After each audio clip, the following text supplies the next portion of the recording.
Bom dia, pessoal. Então, hoje nós vamos começar a ver aqui o JavaScript. Ontem a gente viu por cima um programa feito em JavaScript para testarmos aí o nosso algoritmo da geração do relatório. Então, hoje a gente vai começar dando os primeiros passos aí, conhecendo tudo que compõe a linguagem.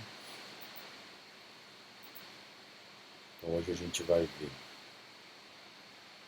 as variáveis dos tipos var, const, let, a estrutura de decisão if, else, else, if,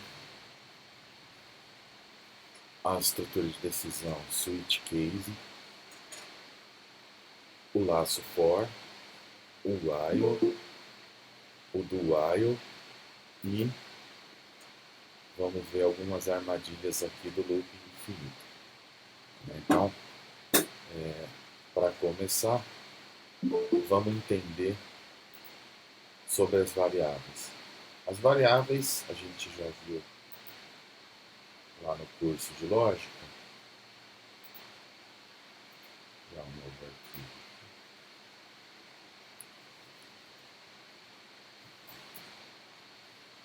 A gente viu no curso de lógica que é uma forma da gente armazenar um determinado valor na memória, e esse valor ele vai ser utilizado durante o nosso programa para executar fazer cálculos, armazenar dados e dar continuidade no nosso algoritmo. Em JavaScript temos três tipos aqui de variáveis e a declaração delas é o seguinte: a var, essa variável, ela tem um escopo global. O que isso significa? Que ela vai estar disponível em todo o seu código JavaScript e acessível por todos os métodos, dependendo do escopo que ela está declarada. Quanto mais fora ela tiver, mais acessível ela é. A gente já vai entender isso. Temos aqui uma variável. Vamos definir o valor dela, por exemplo, de A.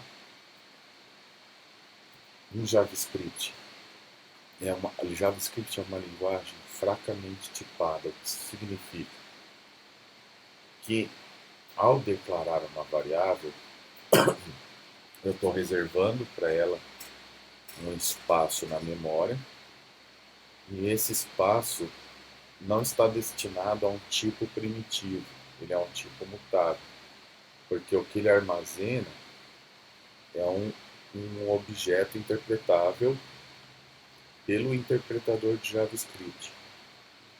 Ela não está sendo atribuída diretamente na memória de hardware.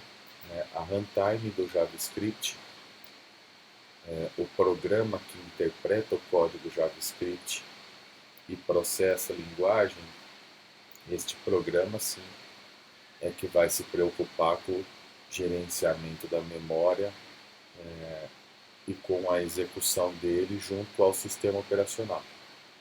JavaScript é uma linguagem também de alto nível, então ela é uma linguagem interpretável. Você não está se comunicando diretamente com o sistema operacional ou com o hardware ao rodar um programa JavaScript. Ela roda dentro de outro programa que esse sim faz isso. No caso, as duas situações que nós vamos ver aqui é o JavaScript rodando na runtime Node.js, que é onde o JavaScript roda do lado do servidor. Nós vamos aprender o Node.js. E quando o JavaScript roda na runtime do navegador. Por exemplo, a gente tem um navegador aqui e e nós executamos o JavaScript dentro das nossas páginas para manipular alguma página. Quem é o interpretador da linguagem é o navegador. Até mesmo no console, por exemplo, apertando aqui Ctrl Shift C, um pouco lento aqui.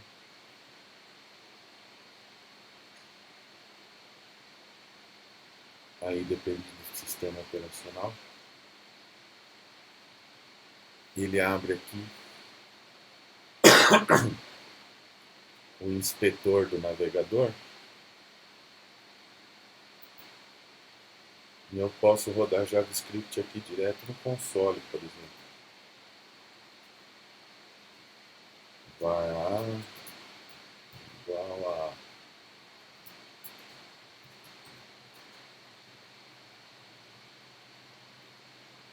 console.log.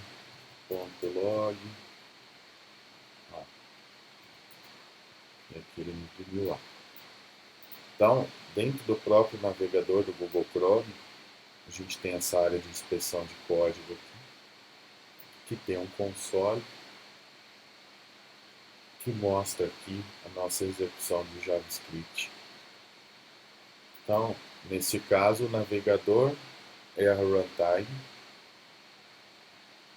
e o Node.js é uma runtime lá do servidor.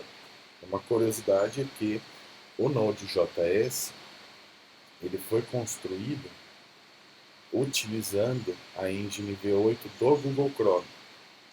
Então, ele nasceu a partir do navegador Google Chrome e da necessidade de se rodar JavaScript do lado do servidor, aonde não existe um navegador.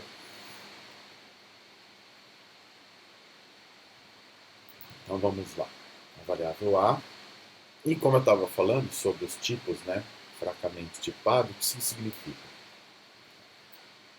Nós utilizamos as aspas aqui, em JavaScript pode ser tanto aspas dupla quanto aspas simples. Por exemplo, aqui variável, variável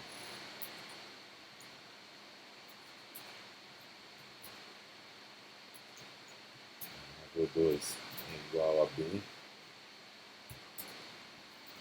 var variável 3 é igual a 1, var variável 4 é igual a falso,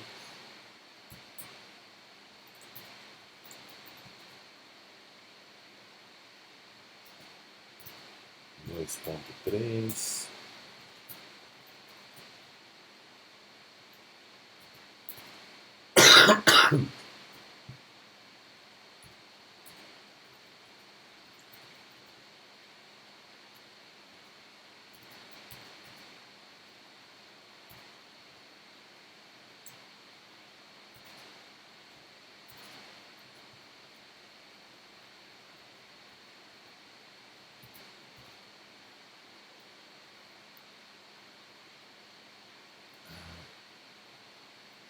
Então vamos lá, declarei alguns tipos aqui de variáveis para a gente poder entender. Uma variável, ela pode ser do tipo de texto, com aspas dupla, ela pode ser declarada texto também com aspas simples. Em algumas linguagens existe uma distinção entre essas duas. Em Java, por exemplo, se você escrever com aspas simples, você está falando do tipo caractere, não do tipo string. E com aspas dupla, string. Aqui, em JavaScript, as duas são do tipo string. Não é necessário informar no JavaScript o tipo da variável que você está declarando. Em outras linguagens, você precisa, que são fortemente tipadas, você precisa dizer qual que é o tipo de dado que aquela variável vai armazenar. JavaScript isso não precisa. Ela pode ser do tipo numérico, número inteiro. Ela pode ser do tipo booleano, né, verdadeiro ou falso. Ela pode ser do tipo ponto flutuante, né, com caso decimal. Ela pode ser do tipo lista. Então, aqui temos uma lista que é um vetor 1, 2, 3. Ela pode ser do tipo estrutura ou objeto, né, onde nós temos uma estrutura que tem a propriedade A e o valor de A é A. Nós vamos ver sobre a estrutura mais para frente. Ela pode ser inclusive uma função, que nós vamos ver também sobre função.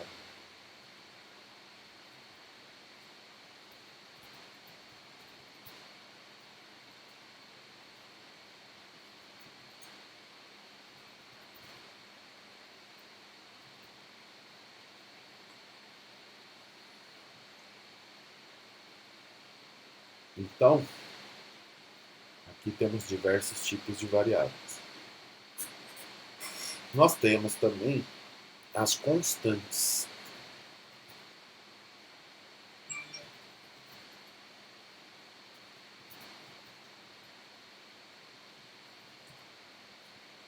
A diferença entre uma variável e uma constante é que a constante é imutável. Já vamos testar isso tudo aqui.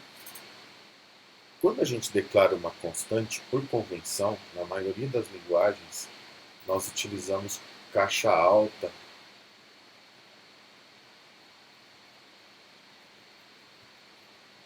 para, durante o código, nós percebemos que nós estamos lidando com uma constante, né? Então, sempre que declarar uma constante, utilize o valor em caixa alta, o nome da constante em caixa alta, para ficar facilmente identificável dentro do código que ela se trata de uma constante. E nós temos a declaração do tipo let, que é uma declaração que ela está presa dentro do menor escopo possível. Ela também é uma variável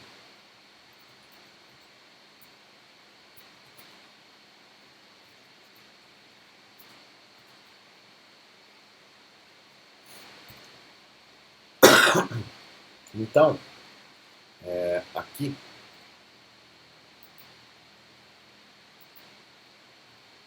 tem uma tabelinha que indica o tamanho do escopo para, quando a gente tem uma constante, o escopo é global? Não. O let? Não. A variável é. O escopo dela é de função? Constante sim, let sim, variável sim. O escopo dela é dentro de um bloco? Constante sim, let sim e variável não. Ela pode ser reassinada? Pode ter seu valor alterado? Na constante não, no let sim e na variável sim. Essa é a diferença principal entre constante e variável, é que o valor de uma constante não pode ser modificado.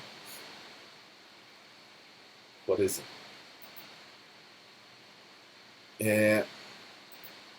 vamos rodar essas declarações de variáveis aqui para a gente fazer algumas experiências.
saída do console.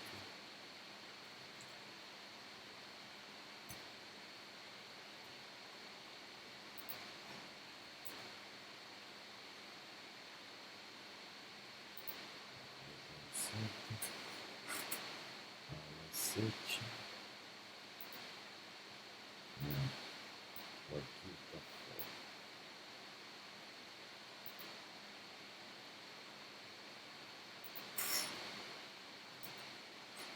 Agora sim. Então,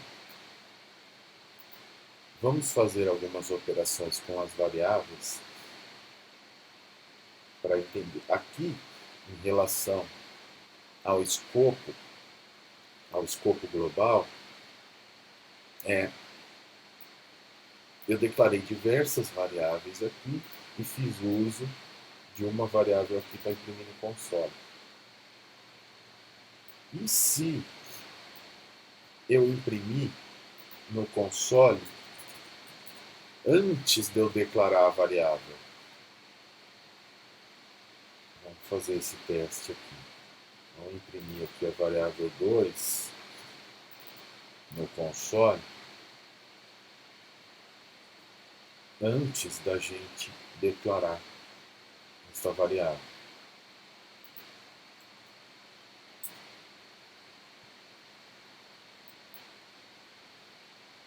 Variável 2 está indefinida.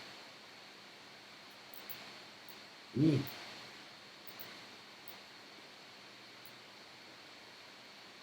então, o que acontece? Eu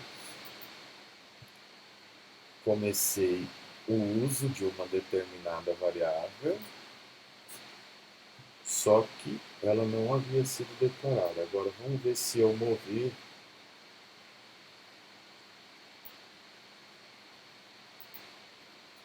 o console para depois que essa variável foi declarada. Aí ele imprimiu B, ou seja, agora ele conhece seu valor. Vamos supor que eu tenha um escopo, um bloco, que pode ser um if,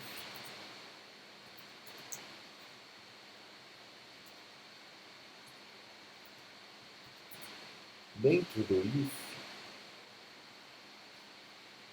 vamos declarar uma variável do tipo let.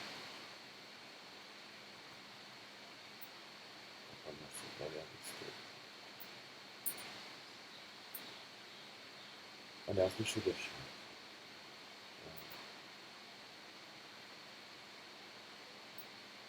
Para registrar.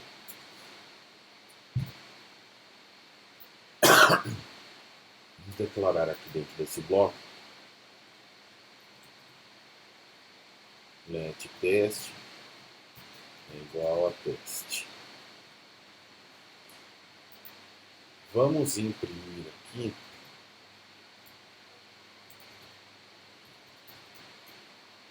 fora de um determinado bloco o valor da variável teste.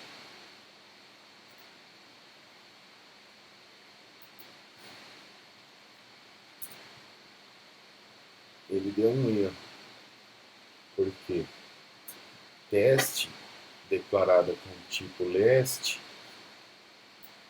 só existe dentro desse escopo. Agora, e se ela for do tipo var?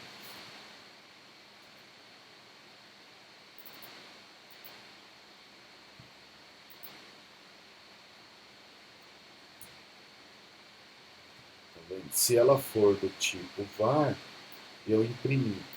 Por quê? Porque a variável do tipo var tem um escopo global. E ela não tem uma função de bloco, um escopo de bloco. Por quê? Não importa onde você declara uma var, ela vai ser acessível do seu código-fonte. Tá? Agora, vamos fazer algumas operações para a gente entender o que é a questão do fracamente tipado. O que será que acontece se eu somar a variável com a variável 2? Vamos imprimir aqui no console.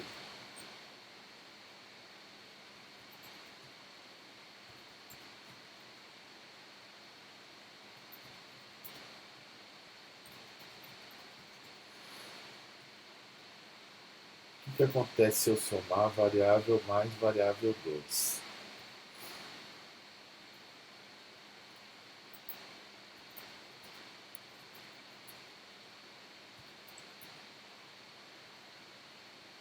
Ele imprimiu aqui, ó, AB.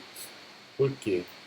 Quando você soma dois textos, ele concatena esses textos. E se eu somar, se eu disser que B é um número, o que vai acontecer se eu somar A com 1? A1. E se eu falar que este número é o número 2 e esse é o número 1 e eu somar os dois, o que vai acontecer? 21. Por que 21? Porque dentro das aspas, não importa se o que está escrito aqui é um número, ele continua sendo um texto. E se eu disser logo abaixo que variável deixou de ser 2 e passou a ser 2 numérico, eu estou fazendo aqui uma transformação de tipo. Né? A variável era um texto e agora na próxima linha do código eu estou transformando ela num número e somando com a próxima variável. O que vai acontecer? Aí sim, ó, o valor é 3. Como que eu posso transformar uma variável de texto em número só numa linguagem fracamente tipada? A gente consegue fazer esse casting de tipos assim automaticamente. E existe uma outra forma da gente fazer isso.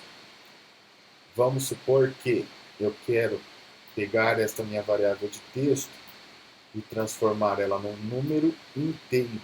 Eu posso usar o parseInt, que é uma função do JavaScript, e passar ela como parâmetro. Então, tendo aqui 3, eu poderia transformar ela para um número ponto flutuante.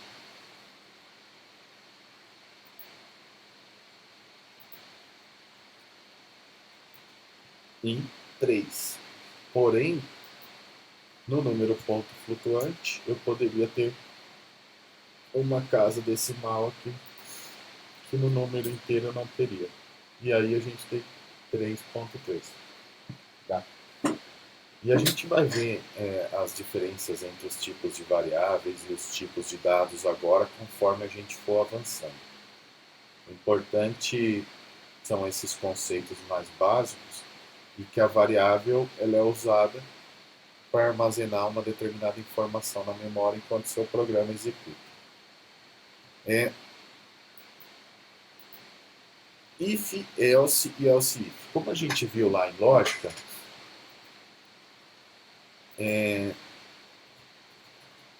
o if else é uma estrutura de decisão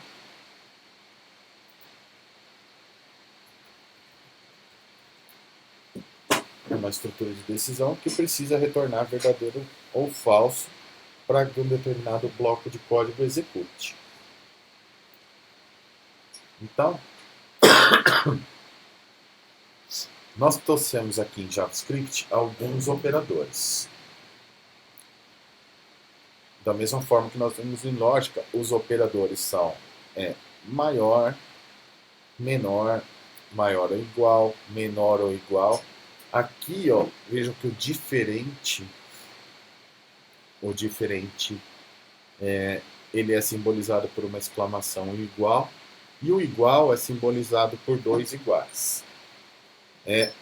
Isso quando nós estamos comparando valores cujo o tipo conversível é igual e não 100% do tipo do dado. O que significa? Vamos fazer um teste aqui, ó. If, vamos declarar duas variáveis aqui. Var A é igual a 1. Var B é igual a 1 numérico. A é igual a B.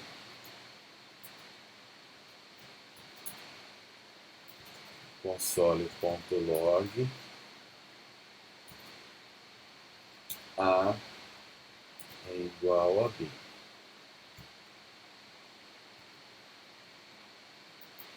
Vamos rodar esse código. Node.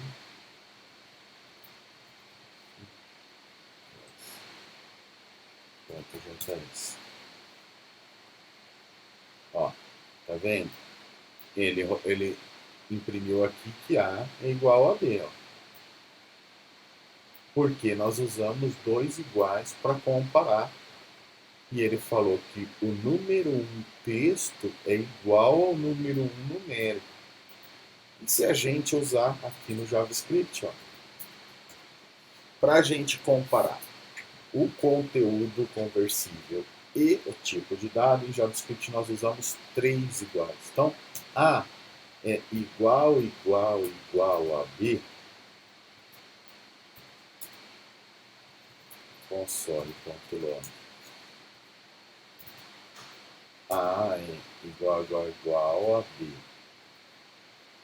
Caso contrário, else, né, que nós vimos também na lógica, que o else é a saída não do nosso diagrama. Né?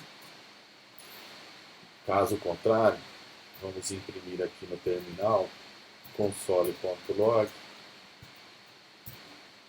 dizendo aqui A é diferente de B.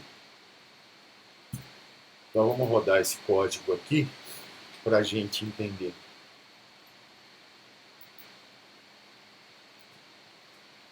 Olha lá. A é igual a B? É. A é igual a B? Não. A é diferente de B. Porque, embora o valor de ambos seja 1, quando você compara o conteúdo conversível mais o tipo de dado, eles são diferentes. Porque um é do tipo texto e o outro é do tipo numérico. E se eu fizesse o seguinte aqui, ó, number A é igual a B, vamos fazer esse teste. Aí sim ele é igual, né? Porque antes de eu comparar dentro do nosso bloco if,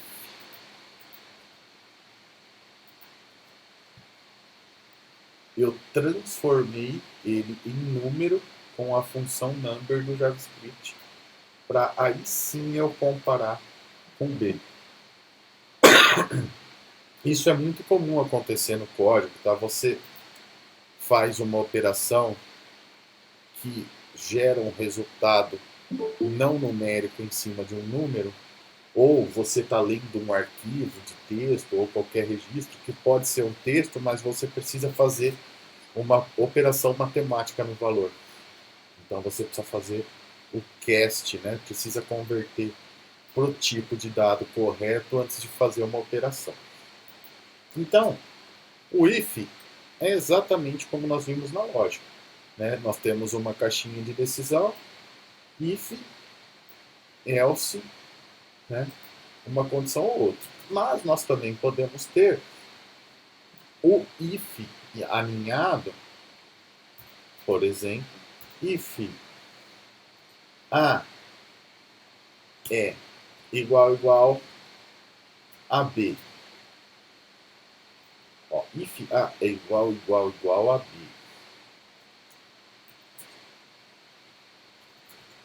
Console.log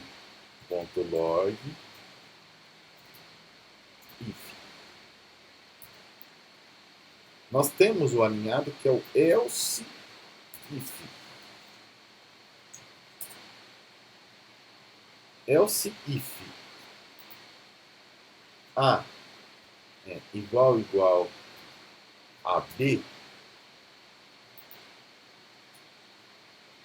console.log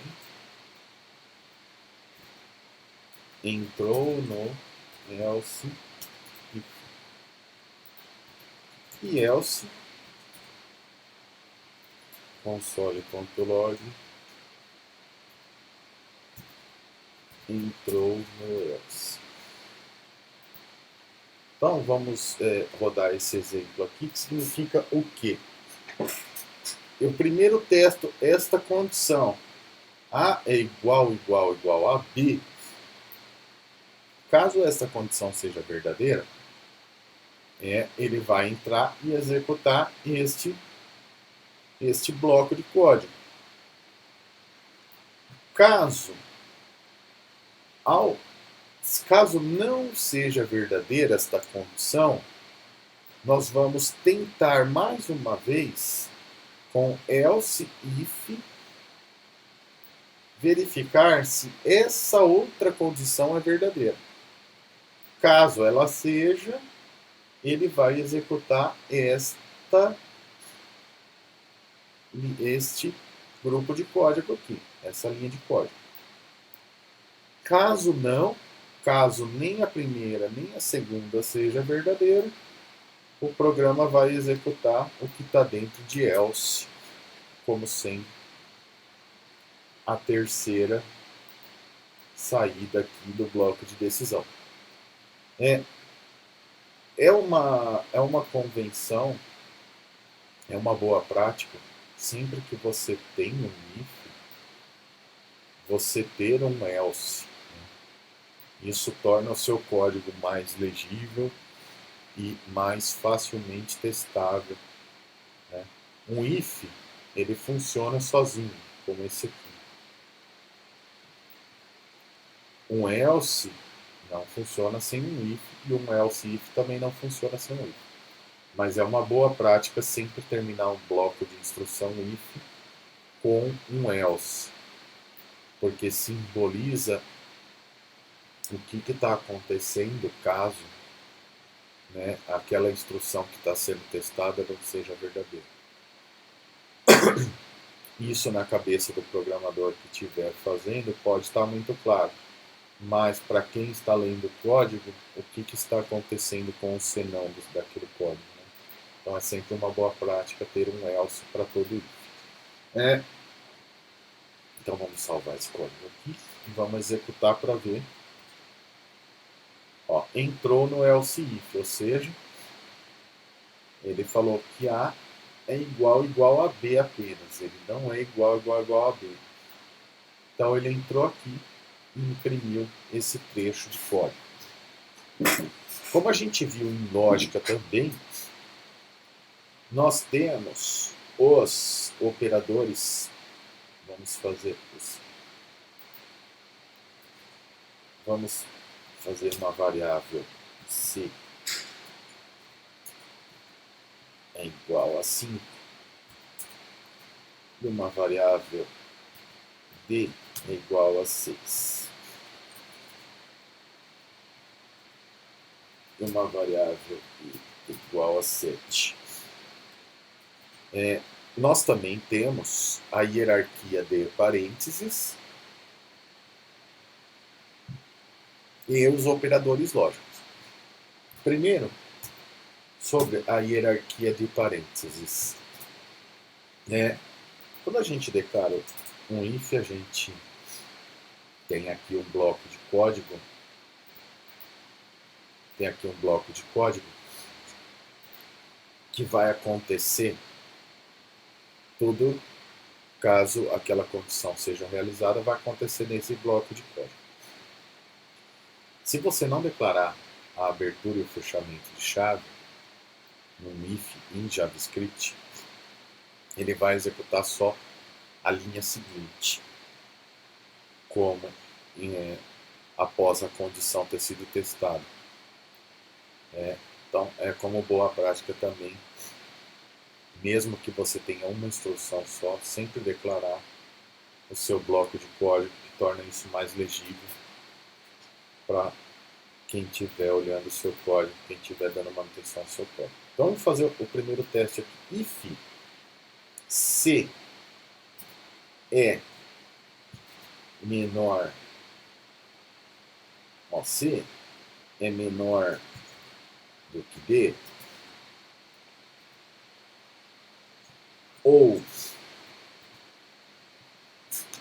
C, o OR que nós vimos em lógica de programação, aqui em JavaScript é pipe. Ou E é menor que C,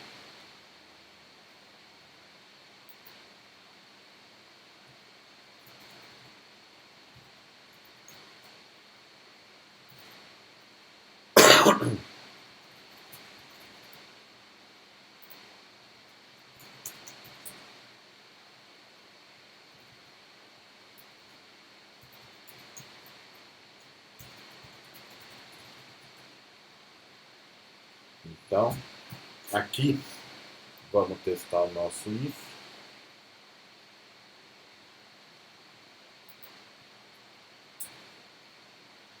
E ele diz que entrou no if. Ou seja, C é menor que D? C é menor que D. Então, ele já aceitou a condição. Nem passou para testar essa próxima. Agora, e se a gente disser, em vez de ou, o nosso AND, o E? Em JavaScript ele é representado por dois E comercial. C é menor que D e E é menor que C, então entrou no else. Por quê? C é menor que D. Ok, mas E não é menor que C. Então, a expressão é falsa. Como a gente viu lá em lógica, o E precisa que todas as condições sejam verdadeiras para que o resultado seja verdadeiro. No ou, ele precisa que uma seja verdadeira. E na ordem de precedentes, vamos supor que eu tenho aqui um ou e um parênteses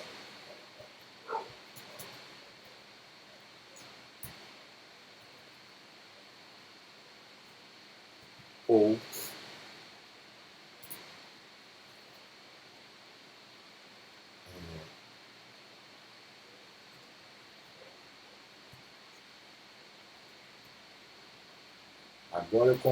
agora eu deixei um pouco complexo este if aqui, que foi com a ordem dos parênteses. Como que está esse if aqui? C é menor que D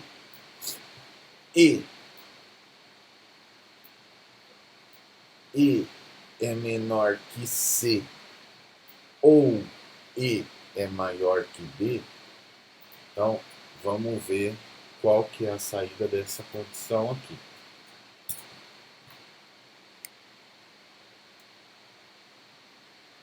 entrou no if. Por quê? C é maior, C é menor que D. Ok, cumpriu. E é menor que C? Não. Mas dentro deste parênteses, eu tenho uma outra condição que está dizendo que esta condição ou esta condição, sendo verdadeira, o resultado do meu parênteses é verdadeiro, e aí sim, C é menor que D e o resultado do meu parênteses é verdadeiro? É. Aí entrou aqui nessa condição. O que acontece se eu tirar o parênteses?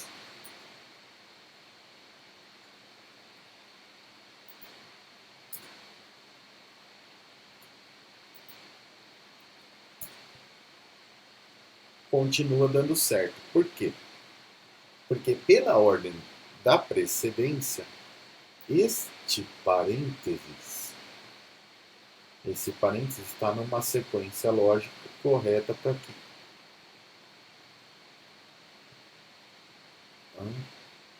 Por que que aqui tá?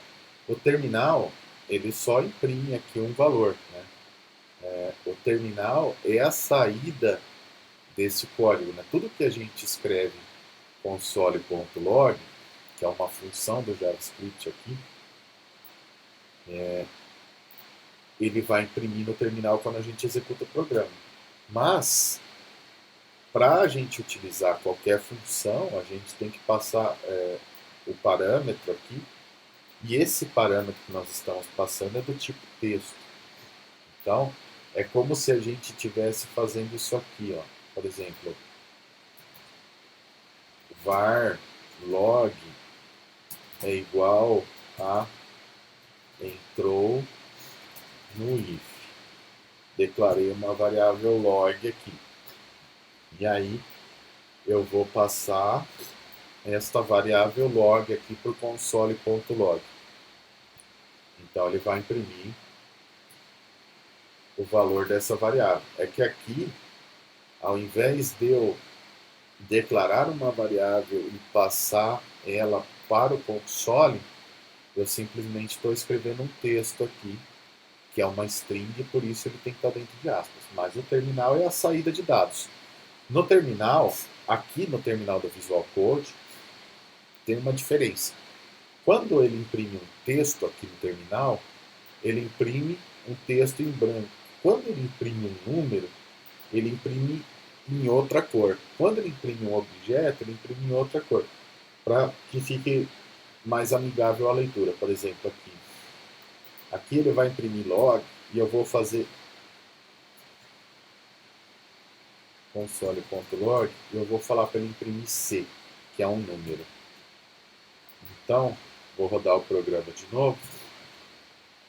Olha lá, ele imprimiu, entrou no if, que é o valor da variável log, que foi verdadeira nessa condição do nosso if, e depois ele imprimiu C, que é a variável cujo valor é 5. Quando ele imprimiu C aqui no terminal, ele pintou de amarelo, mas apenas para uma questão de auxílio na hora de você interpretar os valores. Você bate o olho no valor e ele é um valor branco, você sabe que você está lendo um texto que aconteceu no seu programa. O valor amarelo é um número. Tá? Então, nós vamos ver mais funções prontas assim do JavaScript, como console.log, o parse e outras funções que são convenientes aqui no decorrer do nosso código. Mas sobre essas funções agora não importa. O que importa é a gente entender que nós estamos falando aqui daquele losango da nossa aula de lógica, né? Que é o if. É o trecho, é o bloco de código que executa para uma determinada decisão. Vamos lá. O E. É justamente o que nós estávamos vendo aqui, que o E no JavaScript, 2 E's comercial, e o O, 2 pipes, né, são E e O, e precisam, o E sempre, que é o AND, precisa de todas as condições verdadeiras, e o OU, que apenas uma seja verdadeira para ele ser verdadeiro. Então, verdadeiro e falso é falso, falso e verdadeiro é falso, verdadeiro e verdadeiro é verdadeiro, e falso é falso. No caso do OU, verdadeiro e falso é verdadeiro, falso e verdadeiro é verdadeiro, verdadeiro e verdadeiro é verdadeiro, e falso é falso.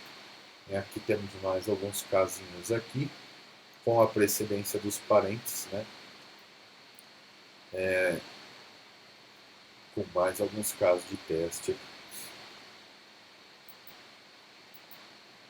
Switch case, a gente viu em lógica também, a gente acabou vendo bem rápido, o switch case. E quando a gente faz um if, vamos supor que nós tenhamos muitos casos para testar dentro de uma condição do if, para que a gente não fique colocando um if dentro do outro, até que todas as condições sejam testadas, né? Vamos supor que aqui a gente tivesse umas 10 condições para ser testado, a gente usa o switch, uma expressão, testa os casos dele e coloca um valor padrão. Eu vou colocar aqui o switch aqui dentro mesmo deste arquivo. Então vamos supor que nós temos uma variável chamada test case, que o valor dela é 10. Então, e nós precisamos fazer vários testes para saber, para executar um determinado bloco do código em função de possíveis valores em test case. Então nós declaramos aqui o switch e passamos para o switch a variável test case. Daí então, nós vamos fazer a seguinte pergunta.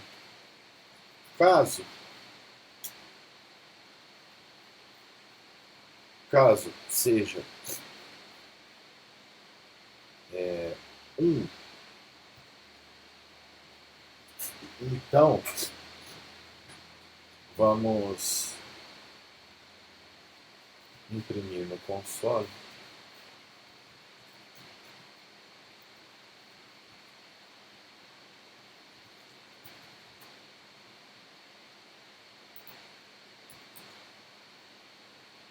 vamos quebrar o laço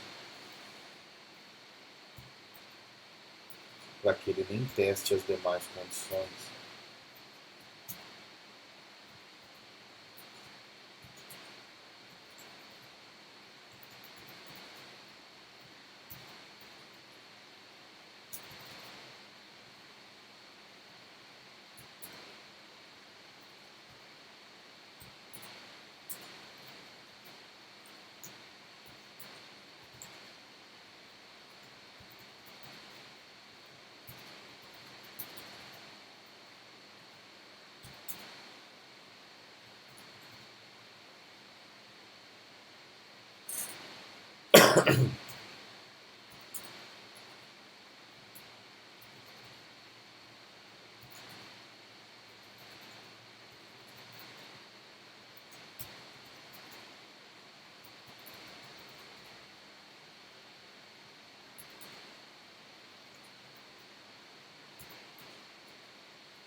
Então, o que nós vamos testar aqui? Caso seja 1, nós vamos executar esse código aqui, que é imprimir no console. Caso seja 2, caso seja 3, e o valor padrão, caso não atenda nenhuma das condições anteriores. Então, vamos rodar esse código aqui, só para ver como que ele ficou. Ó, ele imprimiu que entrou no default, ou seja, não é 1, não é 2, não é 3, e ele caiu na saída padrão do switch, que é o valor default. Vamos dizer que o valor aqui seja 2.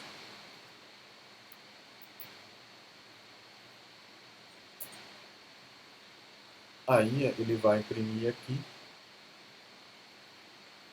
que entrou no 2.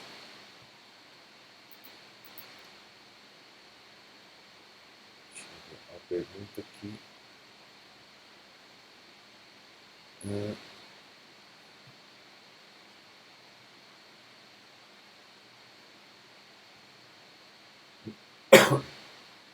isso assim, no if você pode ter também infinito, mas é uma questão de organização de código.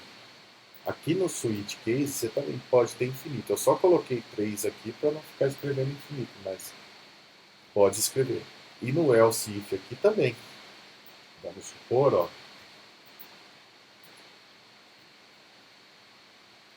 eu posso ficar encadeando o else if aqui para sempre.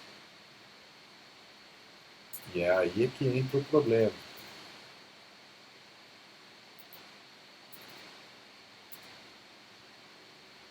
Quanto mais eu vou fazendo isso, mais é ilegível o código. E no else if tem um outro agravante, né?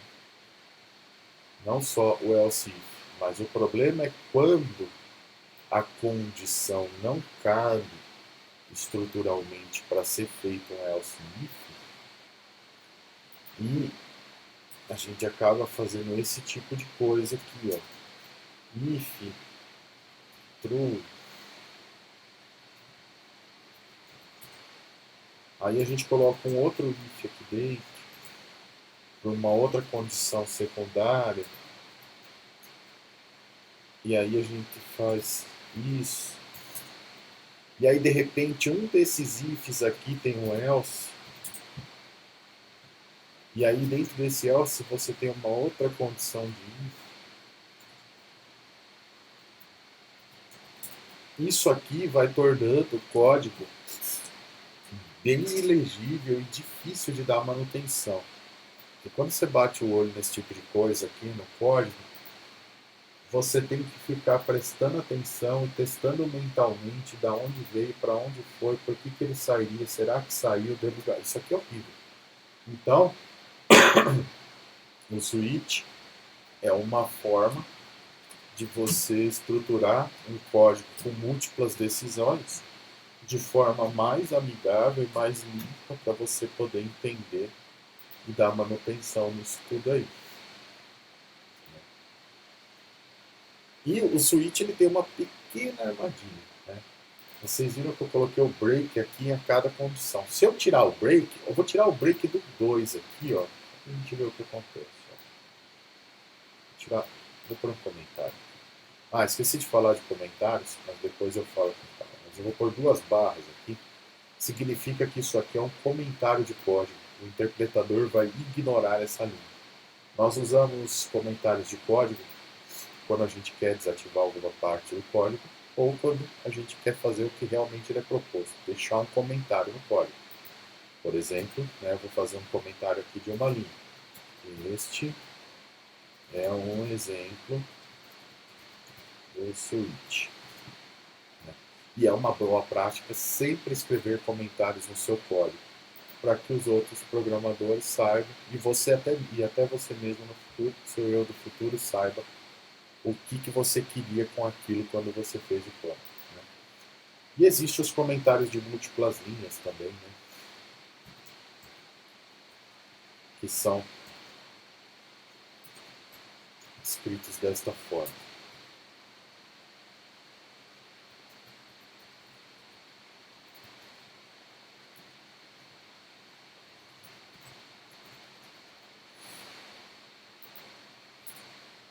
comentários de múltiplas linhas e um comentário de uma única linha. Isso aqui não afeta o seu programa, é só uma informação para estar contida aqui no seu código-fonte. Então, vamos ver o que acontece. No caso 2, eu comentei o break aqui, ou seja, ele não vai usar essa instrução break que quebra o laço desse switch, né? Então, vou rodar isso aqui. O que aconteceu? Ó, ele diz que entrou no 2 e entrou no 3, né? Por quê? Ele entrou aqui no 2 porque ele completou a condição.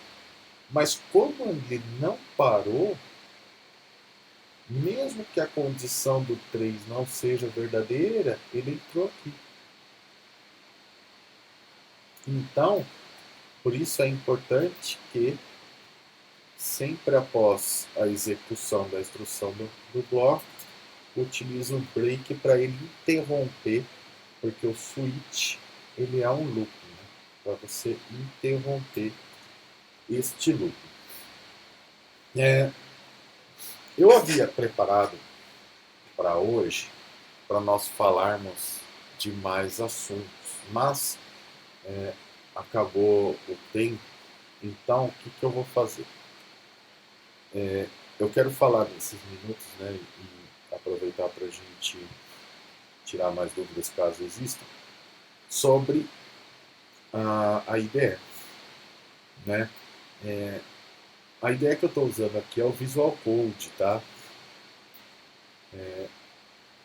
E ela está instalada aqui, que é o que a gente está usando para escrever JavaScript e testar. Depois escrevam lá no grupo quem não conseguiu baixar e instalar o Visual Code e o Node.js. Tá? O Node.js eu deixei os links lá.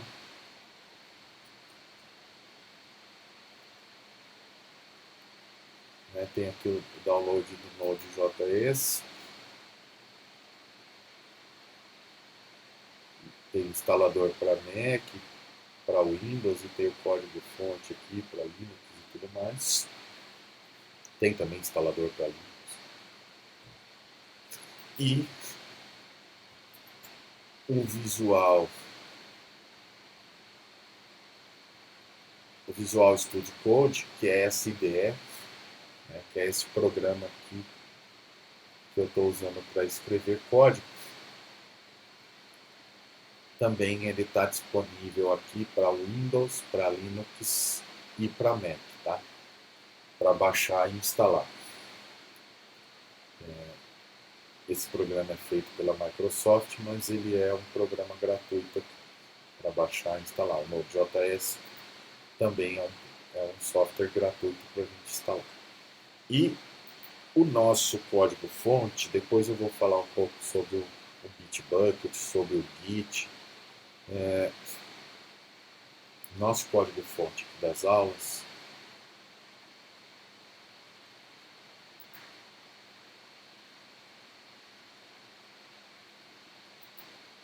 um pouco lento.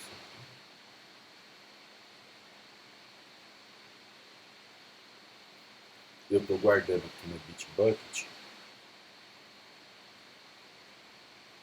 mas depois eu vou explicar para vocês sobre Git.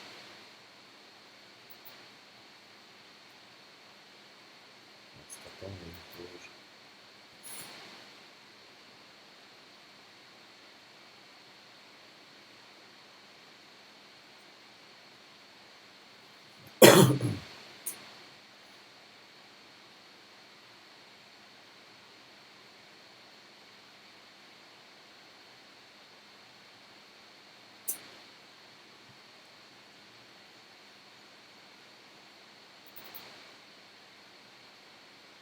Criei um repositório chamado dev0junior. Nesse repositório aqui já está comitado a aula 6 de ontem. Aqui vai ter todo o código-fonte. que mostra os commits que eu fiz nesse repositório. Esse é um repositório público, vocês vão conseguir acessar, né, a revisão da aula 6. Tem o código-fonte dela aqui. Mas eu vou explicar depois os arquivos, o diagrama e os programinhas de teste de ontem. E agora eu vou subir também esses aqui da aula 7. Então, como nós não conseguimos ver os assuntos, na verdade eu coloquei assunto demais aqui, por isso que a gente não conseguiu ver, mas a gente vai dar uma retomada aqui e vai continuar isso aqui na segunda-feira. Os loopings, for, while, do while, os outros tipos de dado, de lista e tal. Tá? Então, na segunda-feira a gente empurra esse conteúdo e a gente começa a criar as funções e exercícios. Tá? Então, para essa semana nós não temos exercício. O exercício vai ser simplesmente montar aqui o ambiente de trabalho, que é instalar o Visual Studio, instalar o Node.js. Não precisa instalar um Git Client agora, tá? Eu vou falar sobre ele mais para frente. Tá? Então, para essa aula, é isso. Alguém tem alguma dúvida já de imediato?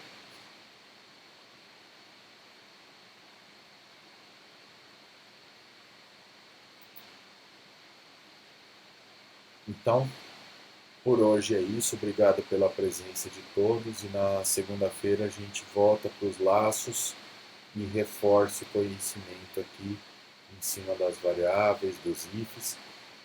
Mesmo a gente vendo eles agora, if variável é algo que nós vamos ver durante todo o programa. Né? Então, nós vamos estar fortalecendo todo esse conhecimento que a gente vai vendo. Nós estamos vendo numa ordem aí, onde ele é aqui a nossa noção do que ele faz, mas nós vamos fortalecer todo o caso de uso dele ao longo do curso. E if variável é algo que tem todo o programa que nós vamos ver bastante.